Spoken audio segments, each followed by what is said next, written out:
My name is Stephen D'Amato, and this is my HORT 120 AutoCAD master plan assignment, where we used AutoCAD to recreate our master garden plan. In this presentation, we'll be going over some of the key features of the non-industry specific software, AutoCAD, which I use to draw my master plan.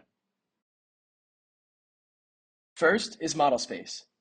Model space is where we work, designing in a 2D plan view format.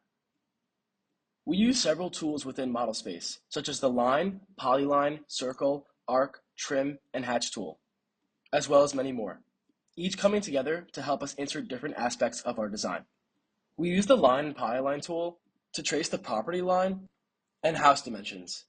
We use the circle tool to insert all of the plants and shrubs, utilizing the copy and paste feature to make it more quick. The arc tool allowed us to trace the unique shapes of the garden beds, specifically the 3-point arc tool. This made tracing these otherwise hard and complicated shapes easier.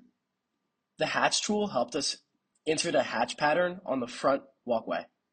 We also used tools that helped us edit our design after the drawings were in.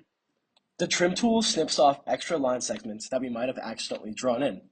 The move tool selects entire objects to be moved around. The rotate tool allows us to rotate objects to our desired orientation, as well as the grip edits tool, which helped us insert smooth arcs in our design. As for a template, all of our work was done on a background image, which we downloaded from Canvas and inserted into AutoCAD's model space. This helped to keep the drawing aspect very simple.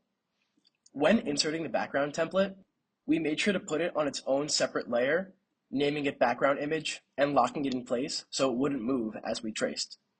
Most importantly, we scaled it to proper size, using the scale tool, which we'll cover next.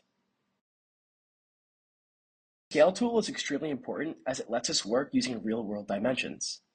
Selecting architectural units and using the measuring tool to measure a known distance on our master plan, that being the width of a door frame, we allowed AutoCAD to correctly resize the entire image to its proper proportions. We also used the scale tool to properly scale the imported blocks we inserted, those being the table and chairs and lounge chair model, which we'll cover later. Layers allowed us to stay visually organized while we designed, as they separate each object type from each other. Before starting to draw, we gave each aspect of our design their own layer, corresponding color and line weight. Not only keeping us organized, this also has the benefit of letting someone who is viewing the design, after it is completed, get a better understanding of what each object is that they are looking at. Blocks are pre-made models of various objects that can be directly inserted into the design. We use the website cadblocks.net to download a model of table and chairs and put it onto the back patio. Once inserted into our model space, we use the scaling tool to scale it to its proper size relative to the other objects in the drawing. Additionally, blocks help give a sense of real-world scale and flow to the drawing, as they are typically everyday items which people are familiar with the size of. The user can also create their own blocks. Below is the lounge chair block created by Dr. Moni, which we downloaded from Canvas and put directly into our master plan. To prepare for printing your design, you must move it from the model space to the paper space. This is necessary as all of our drawings are in a 1-to-1 scale, and thus would be impossible to print. Upon using the viewport tool, which we created in the Layers tab, and the text tool to add our name on the bottom, we add our final touches and get it ready for printing. When our design is in the paper space, we must then scale it down to fit a piece of printable paper.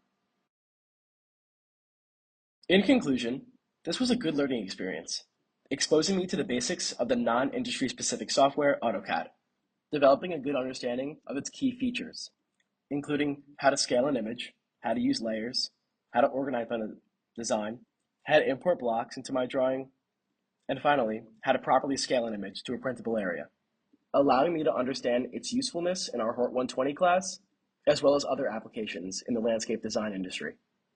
Thank you very much for watching, as this has been my AutoCAD ePortfolio presentation.